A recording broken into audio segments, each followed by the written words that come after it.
في السماوات وما في الأرض وإن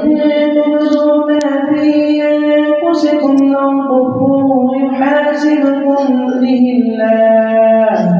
فيغفر لمن يشاء ويعذب من يشاء والله على كل شيء قدير. آمن الرسول بما أنزل إليه من ربه والمؤمنون كل آمن بالله وملائكته وكتبه ورسله لا نفرق بين أحد من رسله وقالوا سمعنا وأطعنا غفرانك ربنا وإليك المصير. لا يكلف الله نفسا إلا وسعها لها ما كسبت وعليها ما اكتسبت ربنا لا